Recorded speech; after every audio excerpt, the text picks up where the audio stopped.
Ladies and gentlemen, boys and girls, children of all ages, Inside the Foul podcast brings you the opinions and perspectives of a couple best friends. And if you don't like that call, we've got 3 words for you.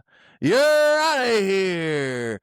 We are your hosts, bringing you the second episode of our new season. How's it feel to be doing a second season now, Chris?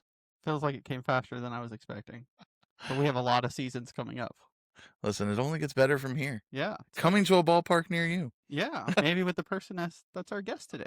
Speaking of guests today, baseball doesn't always start with bright lights. It starts with dirt, with empty fields, with someone standing there asking a dangerous question. What if I built this myself? Right now, before their standings, before the first pitch, before anyone can say whether this works out or not, there's only belief. Before there's a season, there are tryouts coming in February. Before there are results, there's March on the calendar and a league that's never existed before. This is the story of the Jacksonville Competitive Baseball League. Not what it's become yet, but what it's fighting to become. An idea built from nothing, a nonprofit league created without a blueprint, long nights, unanswered emails, hard decisions made without guarantees, because when you build something from the ground up, there's no proof, only responsibility. Responsibility to the players who are out and about and show trust and in the vision, responsibility to the game, responsibility to keep going when quitting would be easier. This conversation isn't about wins and losses. Those don't exist yet. It's about the leadership before validation, about carrying a vision before the crowd arrives, about doing the work when the result is still unknown. Our guest today is the founder and president of the Jacksonville Competitive Baseball League, Florida's first nonprofit independent baseball league. But more than that, he's standing at the edge of something untested. This is Jonathan Vazquez, and this is what it sounds like right before the first pitch is ever thrown. Thank you. Thank you for awesome. joining us, sir. That was awesome. So this is a big thing for Jacksonville in and of itself, right? But before JCBL had teams, fields, players, what brought this dream to the forefront of your thought process? Well, first of all, thank you for having me. What brought this dream was adversity, to be honest. It was a dream of becoming a baseball player that ended up being stopped once again in my life. So JCBL became what JCBL is right now based on adversity. Well, what was the moment where this stopped being just an idea and became something you felt responsible for building? I would say once I started, it was an idea in my head, but a lot of people don't know this. And I was just talking about this with my mentor, is for years, I've been having dreams of myself in a stadium. And it would always be the same stadium over and over and over through years and years and years. What I thought that dream was me becoming a baseball player, officially a professional baseball player. Well, as I go back and put things together, this dream was showing me that, hey, I was possibly going to become what this is now. So the vision goes from an imagination to actually seeing the uniforms come here for the first time. And I'm like, this is happening.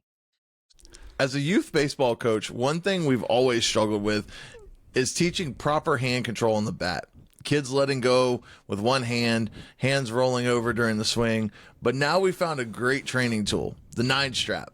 It's easy to use, nothing you need to put together, no stand, no pop-up pitching machine, or power needed. You just place the strap on over your player's batting glove, release the strap, and grip the bat with both hands. It puts your hand on the proper position for more power in your player's swing. Our kids use it, and they show great improvement in their swing. The 9-strap is used by players of all ages, 8U to professional, both in baseball and softball. And if you have a golf swing, well, that can help you too. The 9-strap comes in any color to match your players' uniforms or just their favorite color.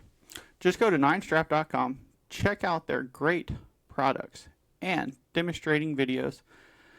And use promo code FOUL for a 15% discount at checkout. So my question is, who did you tell first about the league? Because I know, it was probably, had a lot to do with your wife. And what did those conversations look like? And what was the response, telling someone about this dream, this idea that you're wanting to build? In all honesty, it was my wife. She knows I'm always looking to do the next thing, but she knew this was different. She's like, I always believed in you. I think you should. It was like, go for it. So, why launching now compared to a few years or sooner? Why is now the right time to launch to the JCB? Before I was chasing something else. I think things are better when you're not chasing something and you just let God take you through a path you're supposed to go to. Before it was always everything was my effort. And I was always that guy like, hey, sometimes things fall into people's lap. Why doesn't that happen to me? Why am I always having to chase something and always having to fight to break through a wall? When this started happening, you could tell it was meant to be for me. So, I know that, within our personal conversations, you've told us before that you're a scout, correct? So with that scouting experience, right, why was it important for you beginning the JCBL to do something different and be competitive, nonprofit, but also giving players that second chance? So I'm an independent scout for SNWW, and Dan Evans and Hank Jones are with the Dodgers organization. Got you. Okay. So yeah, so I'm an independent scout with SMWW. Hank Jones and Dan Evans. Dan Evans was a former GM for the Dodgers, and they are the ones who brought us, through that course, giving us the opportunity to become a scout. Okay. So, but again, why does that experience and how does that correlate into wanting to give these players the chance at going pro and playing at the next level? Of course. So obviously my failures and going through showcases was like, I need to help these players. What is the best route for me after, you know, what happened in my career and the way I end up going through JCBL is how do I help these players? Well, in my mind is become a scout. If I become a scout, that's the best route to help these players. I can help the overlooked players that nobody's looking at and, you know, get them in front of all these Major League Baseball teams. Or what I thought that was the route to go. I thought that was going to be the easiest path, that's how everything works. But then again, God takes me down a different path and I start becoming what is a baseball GM. I didn't know JCBL was going to go this far. So when you say this far, at what point during that time, like, was there ever a point where you're like, that there's no going back? Like, you've built this to this point. If I stop now, there's no chance that I should go back on this. So like, was there ever a point where like, this is the point of no return? Yes. Once it was a thank you from a player who reached out to me and said, "Thank you for what you are doing for the overlooked baseball players. This is needed."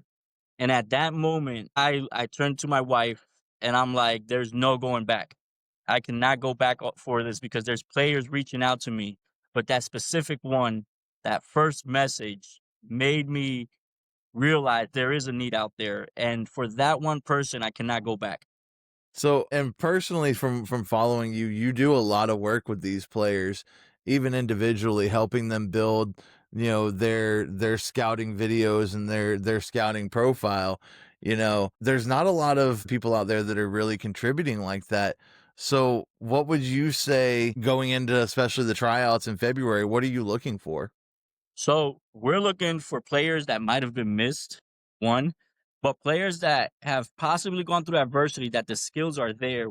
We can see the skills. They need to believe in themselves, right? Makeup is a huge thing. So when they go to these tryouts, we're looking for these players that have gone through these adversities, that are okay with being helped and knowing that, hey, Nobody has signed us because, there's something missing. That's where our managers are going to come in. They know what's missing. They know how to work with these players. They know that these players have the skills and we can take them to that next level if they're willing to work with us. So we're looking for players that are willing. So with this inaugural season, what would you say has been because we've talked about being the most rewarding is knowing that there's no going back because you've really been able to impact on players. So was there really a point where you faced, like, what was the hardest obstacle you faced in this inaugural year getting this league ready? There's been a lot of challenges every day as we go through everything. Well, number one, I am responsible for all these players. So there's always that on my back. But number two, the biggest challenge has been finding a park where I thought one park was going to be my home and I thought I was doing something amazing and believing that, hey, this is going to work out because everybody's going to see the vision. Not everybody sees the vision. And I had to sit back and understand that not everyone sees what I see. So finding the park to me has been was the biggest mission. I thought that was going to be a piece of cake and it was not. Thank God he put other people in my path and now we're transitioning to another park which you will find out. So you talk about the responsibilities of, carrying the weight of the players in this league and everything.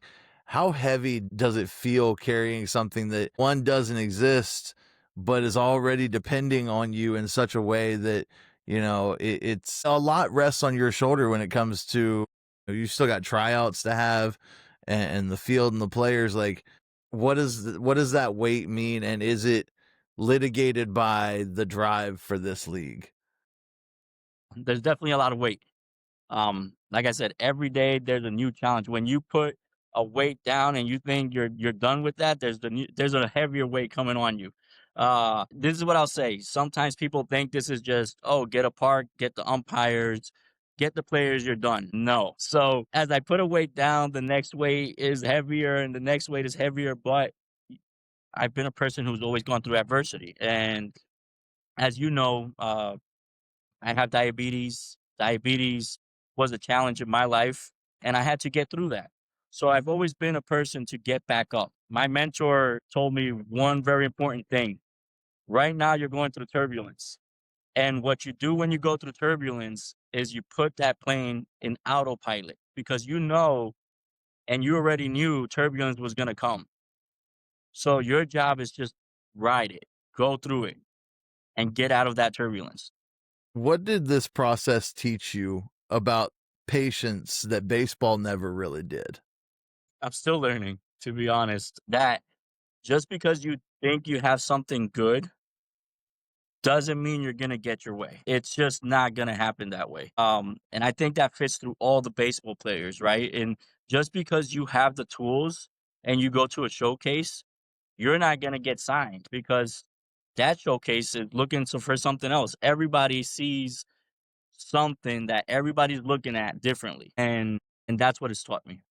And you talk about that, and a lot of players get told no or not to the next level or don't get an offer. But at the same time, you've also said that not everyone sees the vision in building something like this league. Was there a point where progress only came because you refused to stop or because no was not an answer you were willing to take? To be honest, I believe yes. I believe when you fall on your purpose, God opens those doors for you. And I think I've had to rely more on that because there's been moments where I'm like, I hit a wall. What am I gonna do now? I truly believe this was gonna be something that the city was gonna be, yes, let's go. This is 100%. We'll back you up. But there was many moments where I'm like, what's the next thing? I don't know. I don't know what's next. To me, I'm a true believer. I do get on my knees a lot because there's moments where you stress out and you're like, how am I going to get through this? People have fallen in my path, but it still doesn't make it easy because every day I think about the players. Every day, that's my biggest thing. Since day one, my biggest thing has been help players, help the overlooked. And if I stop just because I hit a wall, then everything stops and I failed. Walls don't mean it's an end. It just means you got to find a different way that works. Do you feel like this experience has forced you to grow as a leader in ways that you weren't prepared for? Yes. So I always envisioned myself as a leader. This one has made me mature in many ways. It's when you think of yourself as a leader, you think it's just, hey, come, I'll guide you through this path. Well, this path has made me grow because one, you're not gonna get your way right off the bat. Number two, you think it was gonna be right. This is what has taught me. You think it was just gonna be like there's a baseball field. Go ahead. But no, it taught me that you're gonna be working with a lot of personalities. You're gonna be dealing with a lot of no's. I think in my past that prepared me because I did sales. The no's were always part of it, but it's definitely helped me grow. It's definitely helped me grow in so many ways and understanding people.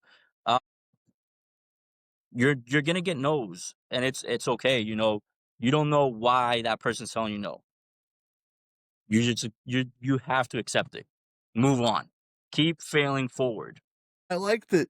I like that. That's your the failure forward mindset, because especially with a sport that is 75 80 90% failure, when you're failing in a sport more than you're succeeding, that's kind of the mindset you need to have, and to carry that not only as a player but into a league that you're building for the players that have already been told no repetitively, like that makes it a whole nother level of respect and character for it.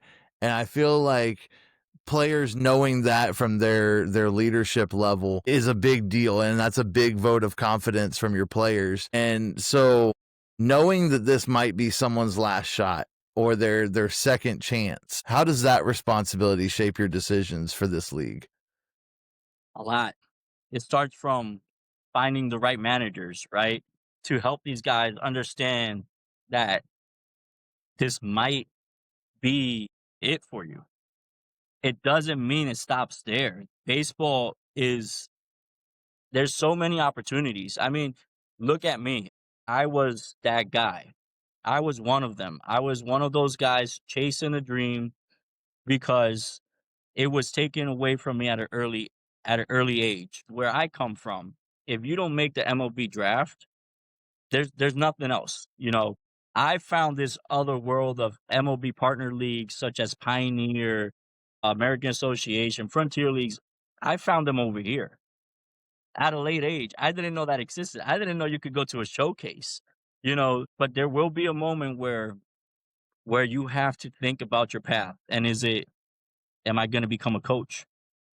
Am I a player that fits the bills? There's nobody, and I will say this, there's no other league owner that will fight harder for these players. You guys have seen it. I take pride in my players. I take pride in the player that believes in me, and I will go above and beyond. And you can ask any of the players right now that have fallen into my hands that I truly believe, and I sometimes believe I believe in them more than what they believe in themselves.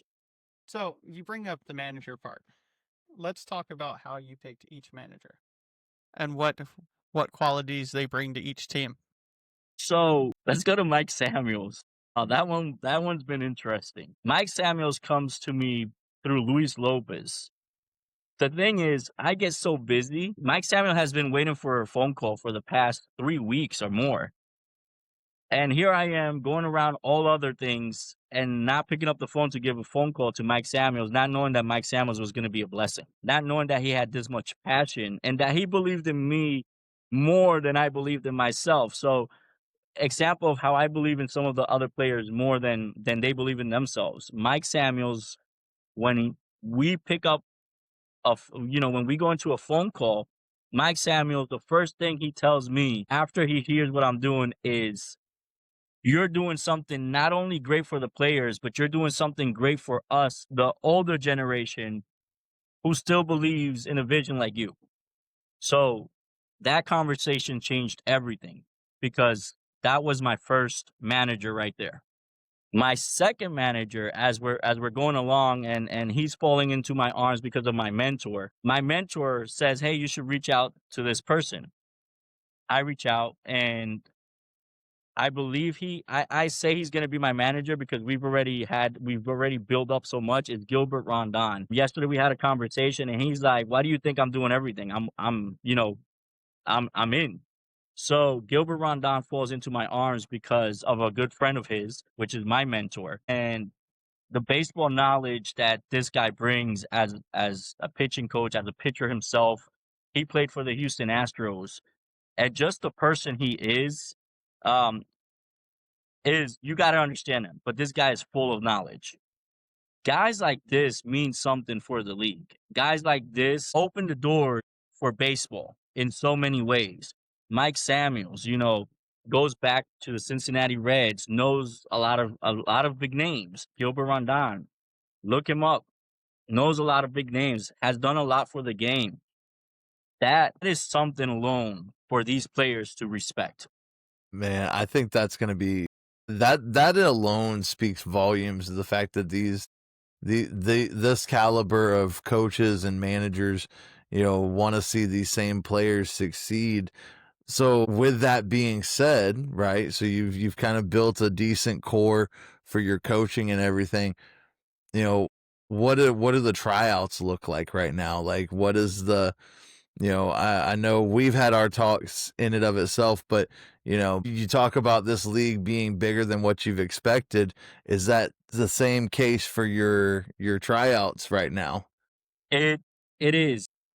Think about this. You can say a lot about a person just by looking at the way they walk in somewhere. I want players, and again, my mentor always says, you have when tryouts come, you have to be prepared. They cannot come here and be like, well, what are we doing? You know, the show has to be prepared, and tryouts have to look as good as what you expect JCBL to be. Yeah, for other people, we're an independent league. We're new because, right, that's what everybody talks about. I just want to say something. Baseball is baseball. Baseball has been around for years. JCBL may be new, but the people behind JCBL that are helping me are not new. They've done this before. And when tryouts come, tryouts are going to look as good as any professional stage. So after tryout, there's going to be a draft. But let's talk about the four teams and the creation and color scheme of each team, because I know a little bit about this. But what can you tell the world about each team and the creation of Jonathan behind each team? Because each team kind of has its own little character and personality behind it. They definitely do. They definitely do. So a lot of people don't know that I come from a chef world. My whole family was involved in the cooking world. We owned restaurants, and I've cooked for. I had the chance to cook for Angel Pagan. So there's a big food world inside me.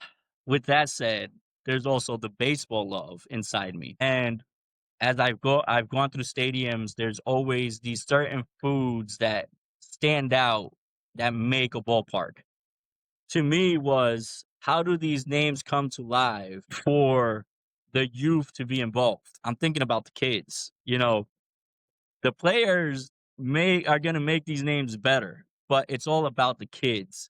And as I was going along thinking about names, I go through what everybody uses now, Chat GPT, and it took a lot. I fought with Chat GPT a few times in my life. There's a vision in my head that I needed it to come to life. And as I go along, I love tacos. I love to eat tacos. Jamming tacos are born. I wanted the jamming tacos to look a certain way because I love music. I like music, but the reason I like music is because my brother sings. My brother sings. My brother's always involved in music, and it's just like, okay, jamming. I love tacos. There's always this background on it. So jamming tacos comes along, and as you will see, it has a little headphone on him, and it just made the experience better. I wanted to put things that were important in my life together. So the jamming tacos are born. The next one that's born is also a very important part in my life because it's called the Muffin Freaks. The Muffin Freaks come to exist because not only do I I love muffins, I was trying to build a business called Philomuffin. Philomuffin was something that I thought was going to change people's lives because when I was going through a hard moment, the muffins kind of helped me get through my life in Puerto Rico. I also was able to help homeless through these muffins. So that was a big moment in my life. I'm a big person helping the less fortunate, and I'm like, okay, the muffin freaks have to exist because that was the first business I tried bringing to life in Jacksonville. I'm like, you gotta put a bat in this muffin. You gotta make this muffin stand out. That's kind of my baby. I'm not biased. I'm not biased. I will I will let any team win. This is all about baseball. But the Muffin Freaks are very special to me. As a diabetic, I love sweets. Donuts. Donuts are special in my life. They shouldn't be, but donuts just have that special special thing that brings the sweetness into my life. And again, I'm thinking about kids. Kids love sweets. You know, some of them love donuts. Some of them love muffins. Adults love muffins, right? We grab muffins when we go. We grab a coffee. We grab a donut. So how do I combine all these things to relate to these people? The donut stealers are born. The logo, I'm sure maybe you'll be able to show them or something, but the logo alone is pretty sweet to me. So the next thing I'm thinking about is, you know, you go to some fields and you get these kettle popcorns and everything. And I'm like, how can we replicate this? Because I love popcorn too. I shouldn't, but I do. So popcorn runners come to life. Why do I envision a popcorn running? I don't know. I should envision them popping. But it's pretty sweet when you see a popcorn running for some reason. So the popcorn runners come to life. And a lot of people don't know why these names. And I know a lot of people will be like, well, why would you put these names?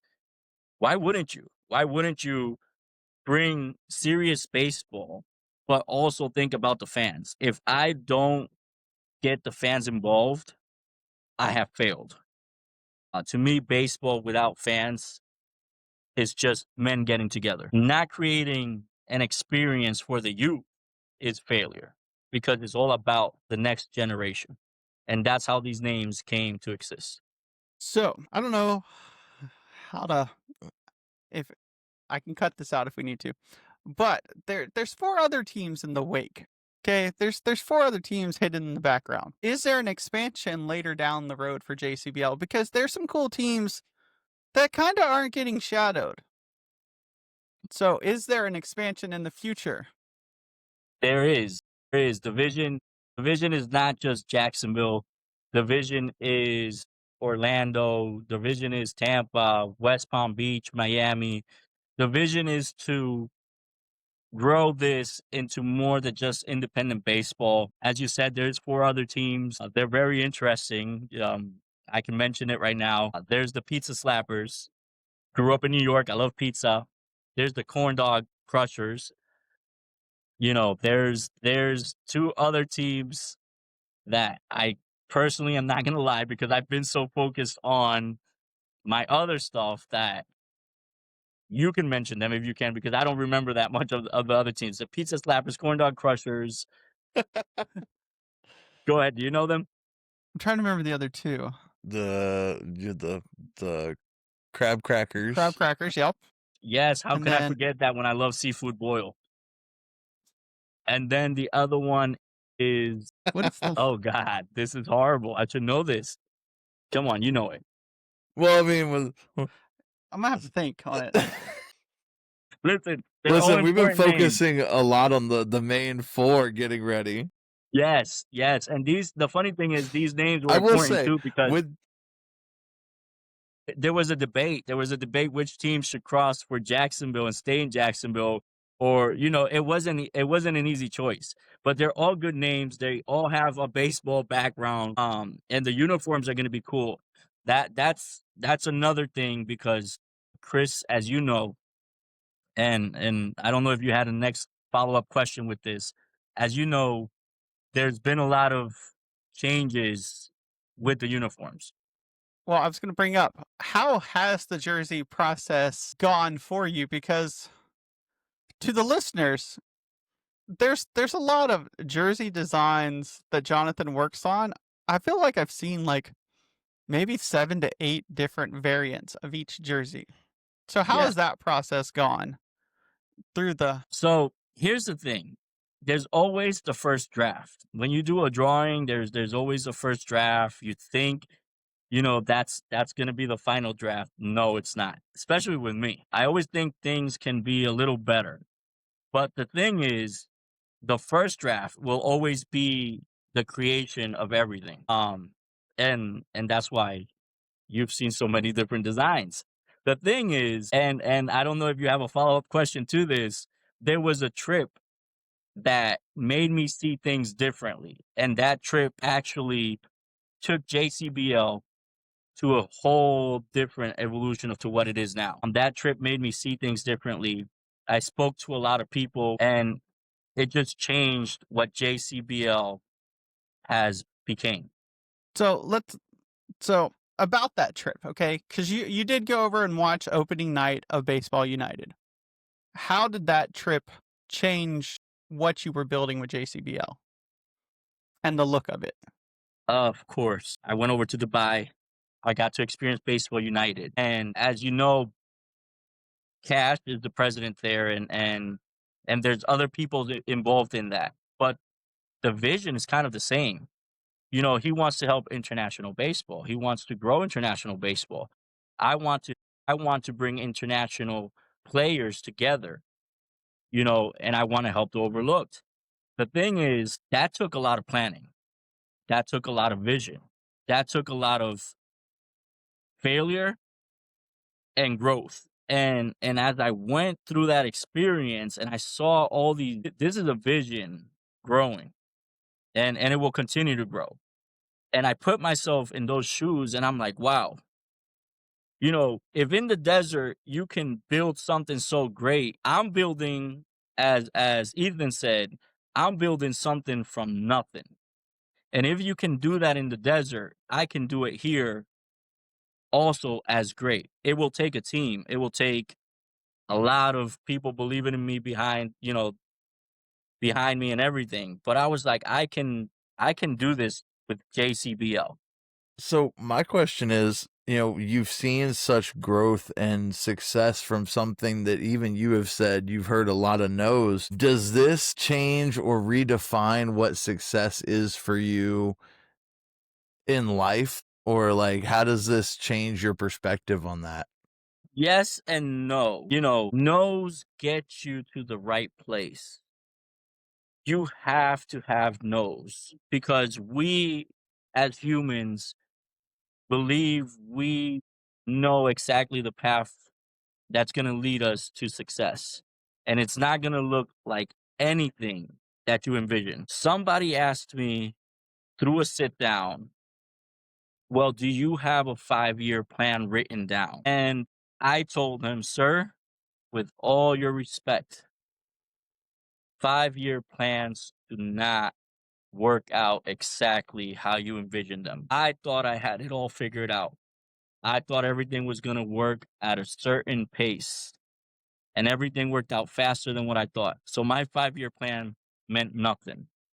Success looks different to everybody, but right now, what is success to me? Success is getting to the next step every day. Success is going to look very different to me when tryouts come. What I envision for the season, tryouts can change a lot of things for me. tryouts, we might have 200 players. We might have all the overlooked baseball players be like, I deserve an opportunity. I should be out there. We might break record because we're hitting a market of overlooked baseball players. Success to me could be if I get 100 players at tryouts, that's successful to me, you know? But there might be 300 players. So what is success at the end of the day? It's just what you manage, and that's what I think.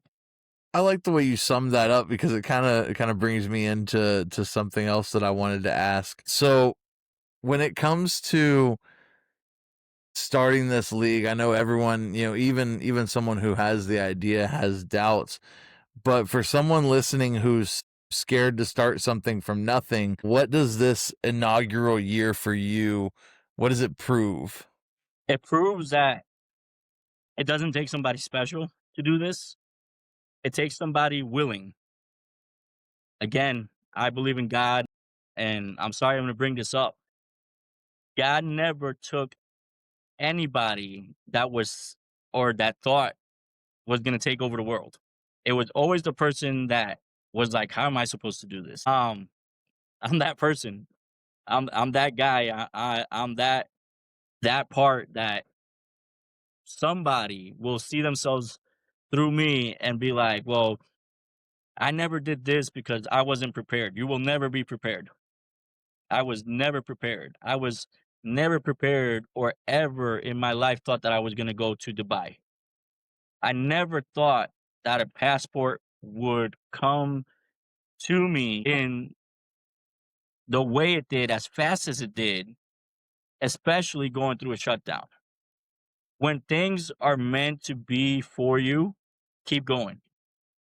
There's been many people that I've talked to that said they've tried to do what I'm doing.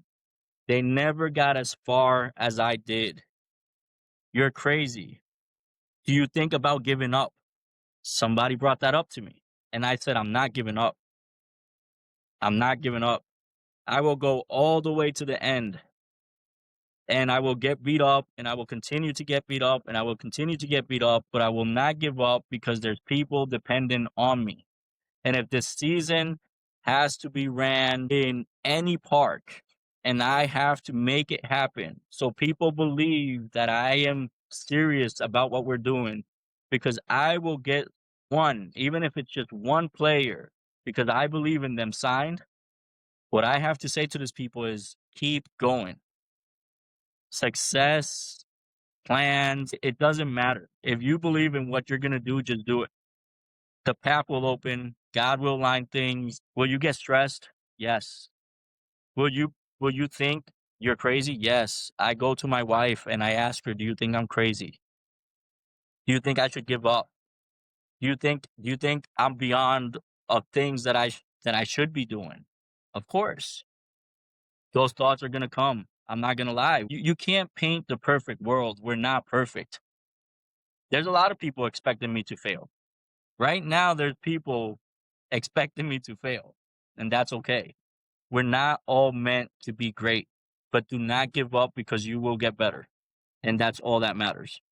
So thank you for that. That was part of the whole portion of this. I wanted to bring out all of these aspects of the game because from our conversations, a lot of people don't realize that, we've been talking for the last few months back and forth, getting to see your groundwork that you're building with this league and kind of be along for the ride, giving you ideas and just bouncing off things for you.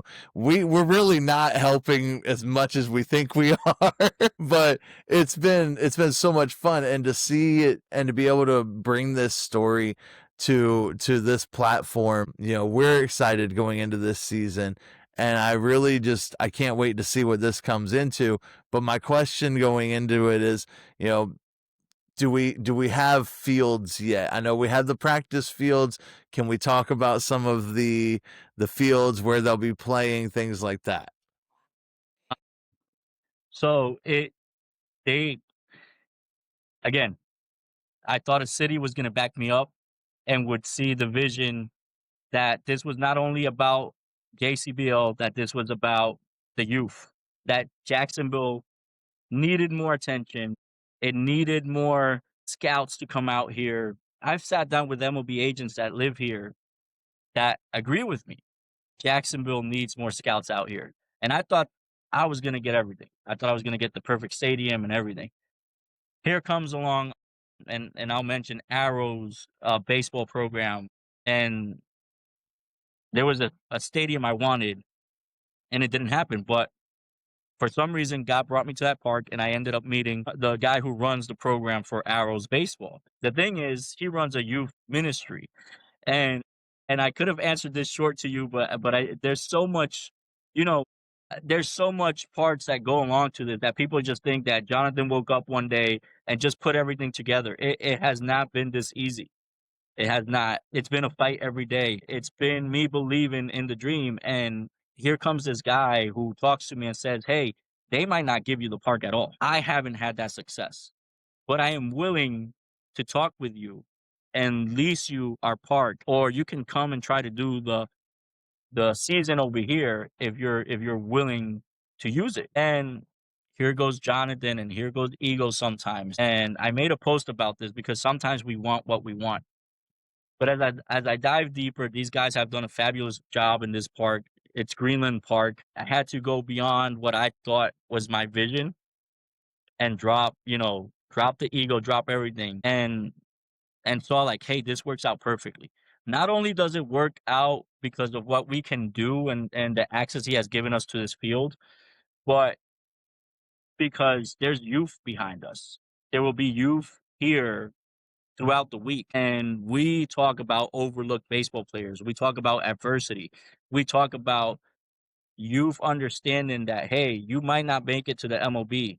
You might not make the MLB draft, but there's so many other paths. And when I was open enough to see the vision, we have a field right now that I'm going to be working on. Hopefully sponsors come through. Hopefully things happen that will help me take the park to make it look the way I want for the players and to help the community and to help build up parks, because I believe we here in Jacksonville need to continue to build up these parks, and us as a nonprofit, we need to help build these parks. We need to give back to the community, and I'm a very true believer in that.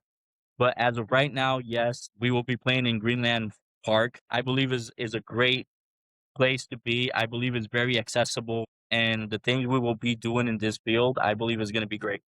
Yeah, I can't wait because seeing the talent that you've brought in, just from the little videos that you've been able to share of these players with whether they're practicing or whether it's their training time, I have no doubt that the product on the field is worth seeing. That these players, they're literally only just overlooked due to not having the resources. So going into tryouts and going into these games, what have you done to help with your exposure as a scout? What have you done to be able to allow additional scouts to see these players? A lot of reaching out. LinkedIn has helped a lot. A lot of reaching out. A lot of you have to be willing to be like you're gonna embarrass yourself sometimes. I send out videos. I reach out. Hey, I'm the owner of JCBL. I have this player that I believe has what it got. Not everybody, again, all scouts are gonna see things differently, but that's my job. My mentors, the people I'm choosing behind me, they I'm not gonna say they're gonna sit down here and be like, just because I have a name behind me, I'm gonna help players. No, that's not how it works. You as a player have to bring in your tools.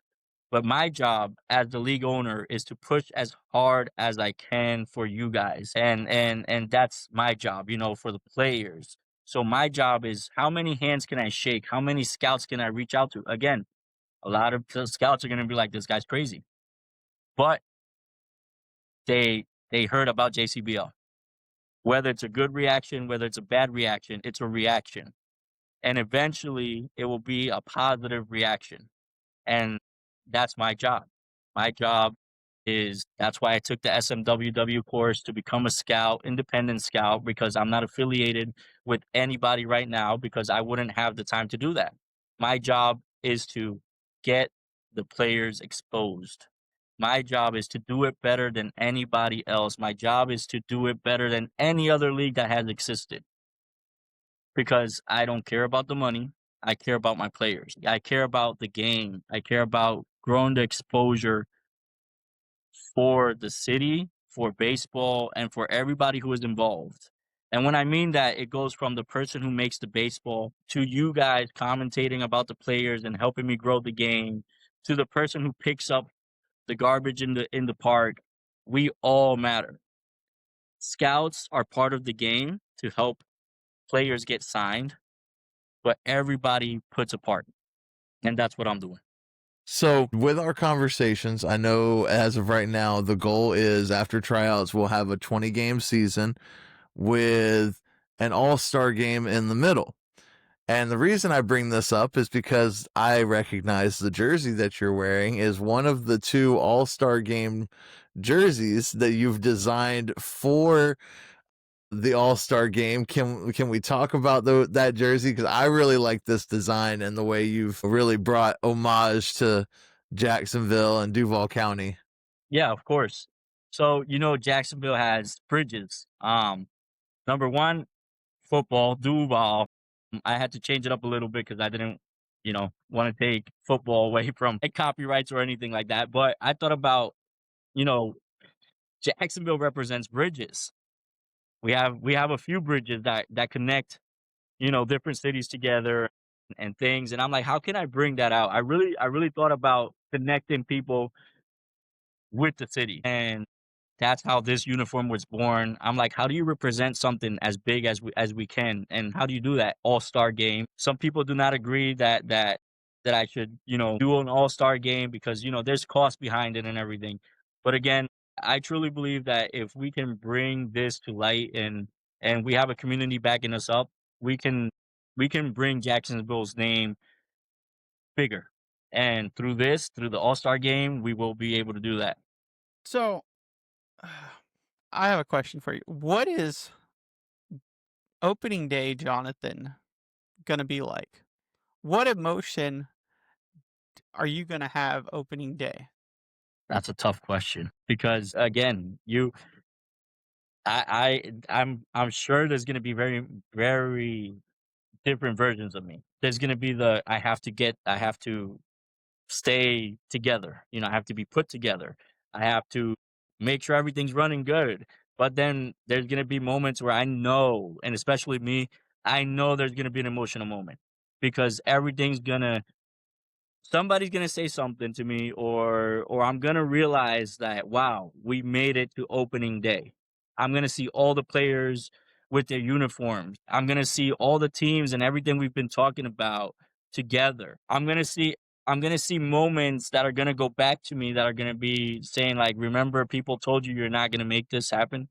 Remember you're gonna go back to moments that are gonna be like there's people that told me just give up, and there's gonna be all emotions, happy, crying, nervous, like we need to make this happen.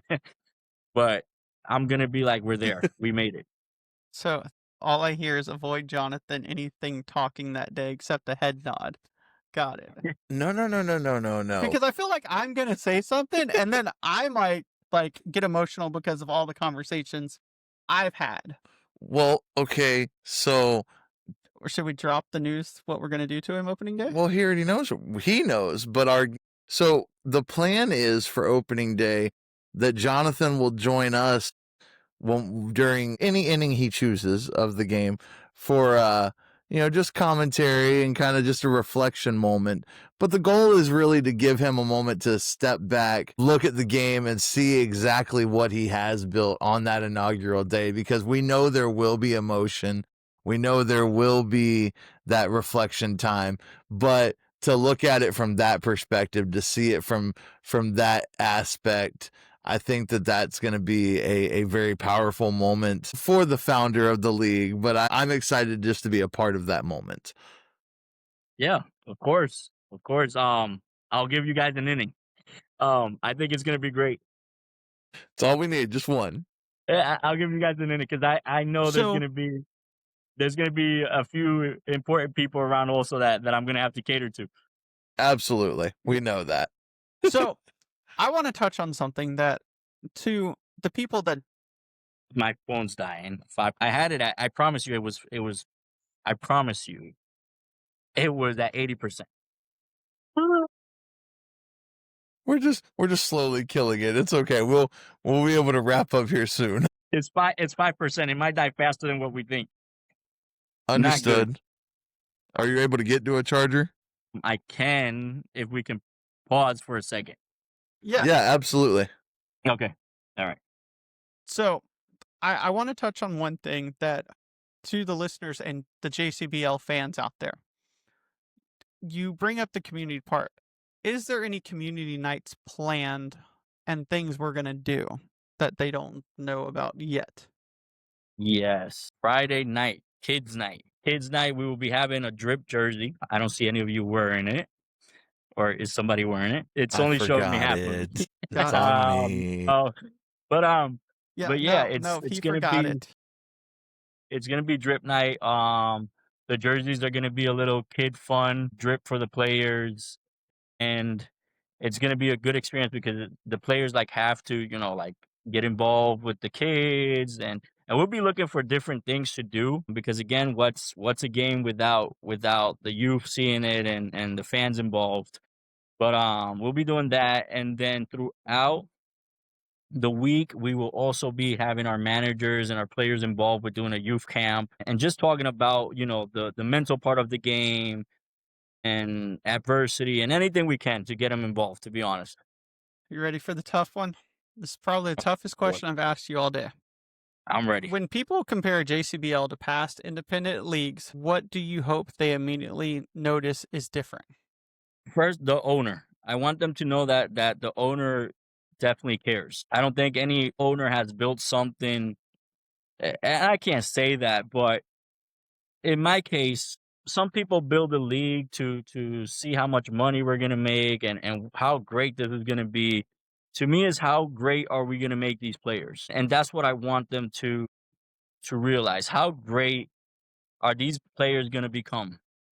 How many people are we gonna impact? And that's what I want them to see of this independent baseball league.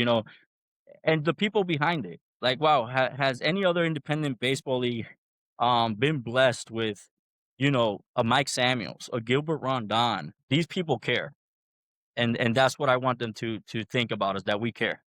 See, you kind of took my question there. I like the way he answered that. Yeah. See, So, going into we have the tryouts the end of February. We have the regular season starting in March, correct? April 18th and April 3rd, we'll be doing spring training. You didn't Okay. know that one. So spring training, what is Okay, so spring training entails it's gonna be short. It's gonna be like 8 games. To be honest, my goal with that is to be able to touch different parts of Jacksonville. I mean, I would love to just do it all in one park, which I can, but that would be a little bit not me because I would like to just go to community parks. It's not gonna be the players are not gonna be in their fancy parks or this is our home field. I want them to get involved with the community. I want communities to see that JCBL, what JCBL is about, and the players, and get familiar with the players. So if I could do something maybe in Orange Park, and eventually, obviously here in Greenland, and any other field that kind of meets the standards of these players, because some of these players are going to be able to crush some balls, just so the community can know who we are. So that's the whole idea about spring training. so for the community, so they're able to keep track of an ever growing Jacksonville Competitive Baseball League, where can they find you? There's a few places they can find me. They can find us in Instagram at JCBL904, Facebook also JCBL904, Instagram the same, and then our website is www.jcbl9. And guys, if you know players that have missed their opportunity to make it pro and would like the chance to try out, the website's probably, I believe, the best place to go for the registration for the tryouts. Get your players out there if they are of age and eligible. Come see the games. Keep in contact with the league so you're up to date on what's going on. And you'll see us out there. You'll see Jonathan and all these players. Let's make this thing really grow. Let's really just, we believe in this dream as much as Jonathan, and we want to see it grow as well. Bring your kids, bring the family, and let's have a good time with this league. Yes, thank you. Bring the kids mostly, and for the overlooked baseball players, if you're sitting at home and you're thinking like you're not done, you're still young, you're not done, you're like, I want to play, come out. You never know. Absolutely. So, Jonathan, thank you for your time. Thank you for coming on the podcast. We look forward to continuing to work with you and continuing to see this league grow. So, until next time, everybody, y'all stay inside the foul. And Jonathan, thank you for joining us. Thanks, buddy. Thank you for having me. It was awesome. Thank you.